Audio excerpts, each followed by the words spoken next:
What's good, ladies and gentlemen? Welcome to another SK Wealth Academy podcast. So the reason I'm making this particular podcast is in response to the U.S. Central Bank's emergency interest rate cut back down to 0%, which is something that I've been telling you for a very long time was going to happen.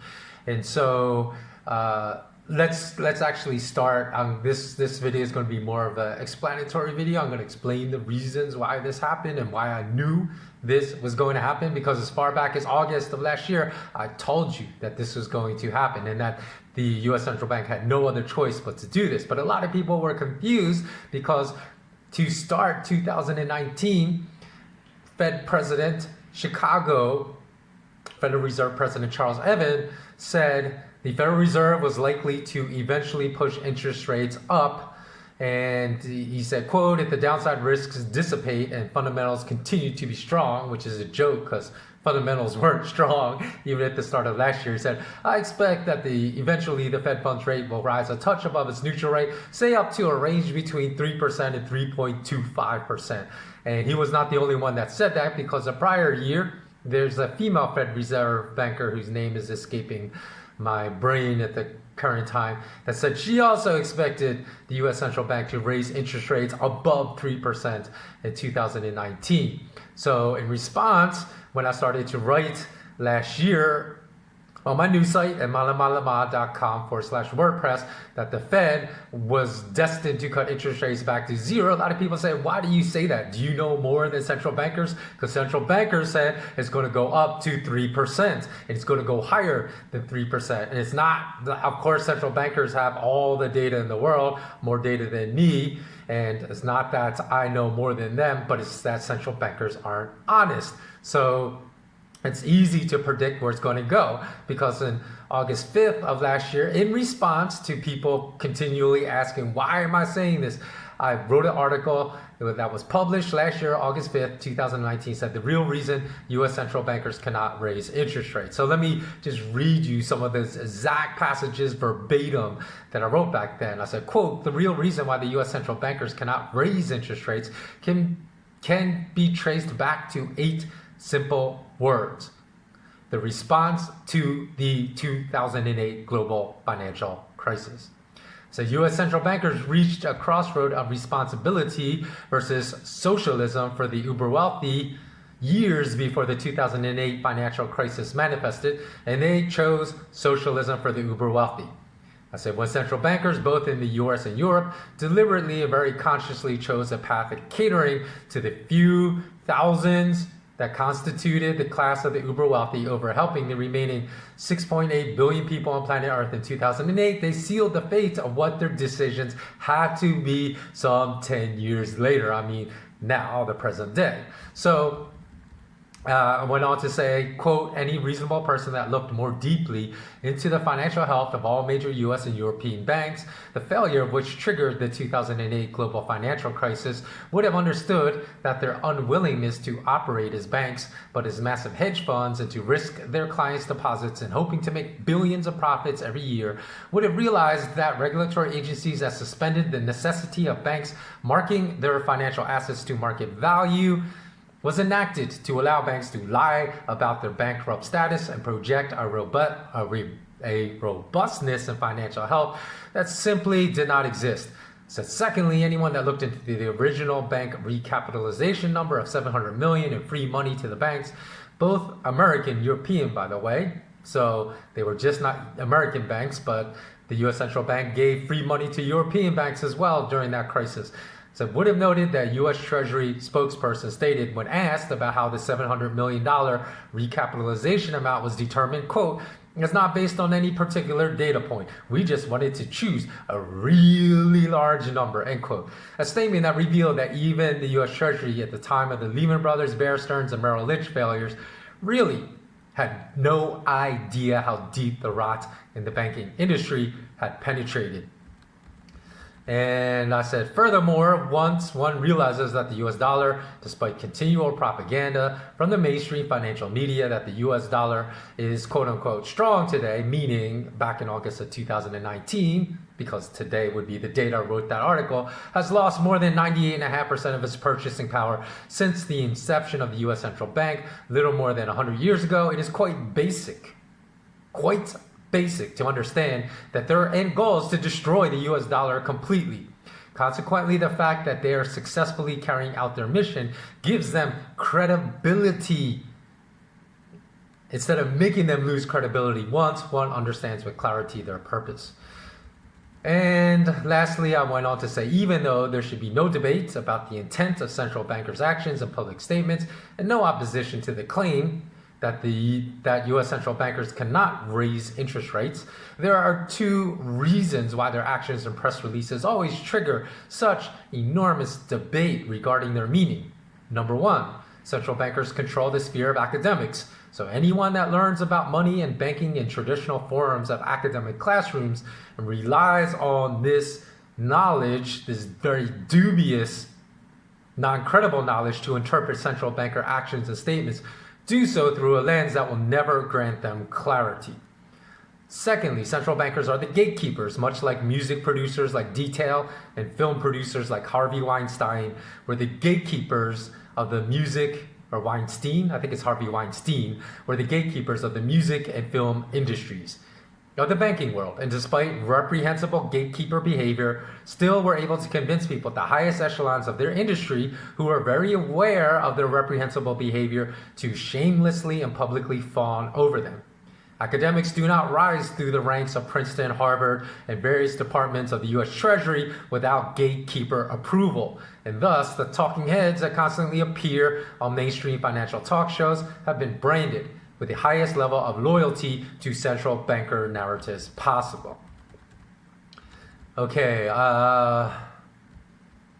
I said, how the US dollar rising last Wednesday, so it was the Wednesday prior to August 5th of 2019, on news of a US central banker Fed funds interest rate cut, is similar to the violation of an immutable law, like two objects cannot occupy the same space at the same time. And why, this is really important because I knew this back in August of last year, why this near guarantees disastrous consequences from central banker measures in our future.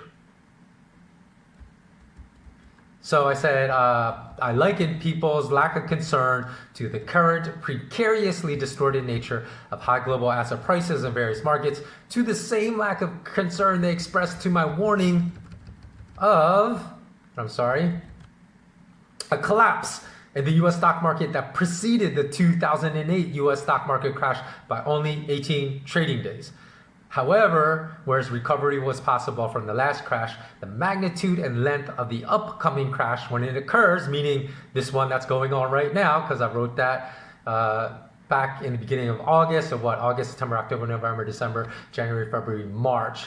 So about 7.5 months ago, I said whether in the form of a melt up or meltdown will likely be multiple times more devastating than the prior one. So yes, I do believe that what we've seen so far is only the start of a far greater crash. So I said, quote, the inevitable collapse of the central banker created bubble of everything, end quote, was coming, could not be stopped no matter, even as central bankers cut the Fed funds interest rate back to zero, which they have now done. So that was my sentiment for 7.5 months ago that I wrote on my news site. And for the last 2 months on my news site, I also provided numerous warnings that the US stock market was going to crash, literally writing articles that I stated I was seeing the exact same symptoms for the last 2 months that immediately preceded the 2008 US stock market crash. And what happened? The US stock market is now crashing. So, and then just to reinforce my point, just 2 weeks ago, I stated again, quote, in an article I published on my news site, it is now very likely that another one of my past predictions will now come true later this year, that U.S. central bankers will quickly cut the Fed funds interest rate back to the 0% to 0.25% range that existed following the aftermath of the 2008 global financial crisis they created, end quote. Now, of course, I wrote this 2 weeks ago, March 2nd, and I said, even though I expected them to very quickly cut the Fed funds interest rate back to 0%, I didn't expect it within two weeks, quite honestly. I expected maybe that to come in the next 4 to 6 weeks, but the fact that it only took 2 weeks means that this crisis, like I said, they're only showing us the tip of this iceberg of the crisis, and all the turmoil that you see is just the tip of the iceberg, and there's much more turmoil underneath. And how do I know this? Because they didn't fix anything in the 2008 financial crisis. So all they did was elevate the levels of risk in the global financial system, which are much greater now than the levels that triggered the 2008 financial crisis. So interestingly enough, I wrote also in the article 2 weeks ago, I said, quote, central bankers also understood that the lowering of interest rates back to zero later this year would levitate gold and silver prices. So perhaps this understanding was the impetus for their savage suppression of gold and silver prices once gold reached $1,690 per ounce and silver reached $18.90 per ounce early last week, meaning 3 weeks ago. And once again, you saw when gold reached $1,700, they viciously slammed the price of gold again last week because, of course, why they knew they're going to have to cut interest rates back to 0%. So on this emergency interest rate cut that happened a little over an hour ago, gold spiked to $1,575. But now it's only up $11 from its market close on Friday. Silver spiked up, and that's actually down 7 cents right now. So that is kind of concerning, the fact that obviously they are working overtime to control gold and silver prices, not really allowing them to levitate. But I do expect that to fail. So even if they are able to depress it, when the New York COMEX market opens, which I'm not really sure if that's going to happen, but if they are, I wouldn't be worried too much for the intermediate term, because the short-term shenanigans, they won't be able to last.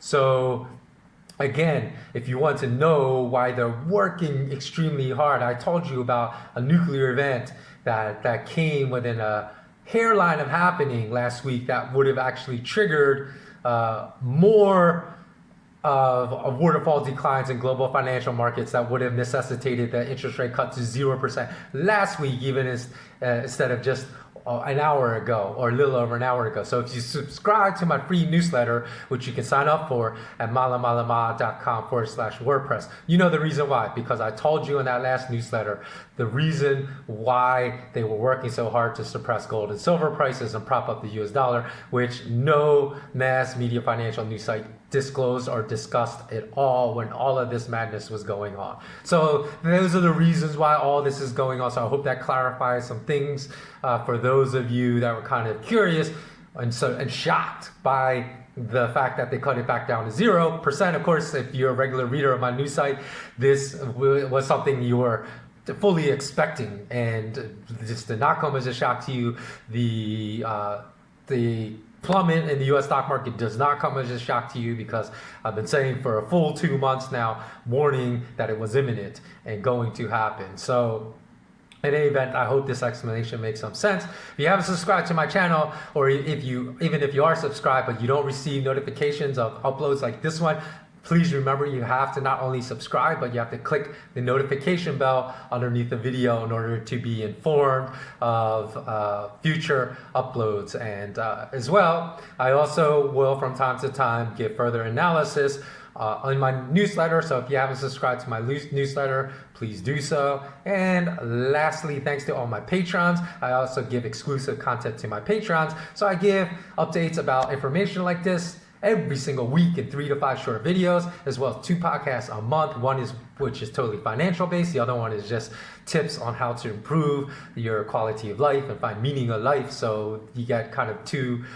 very distinct, different podcasts as well. So please do consider becoming a patron. Many blessings to my current patrons. I had a whole group sign up last week, so thanks so much to each and every one of you.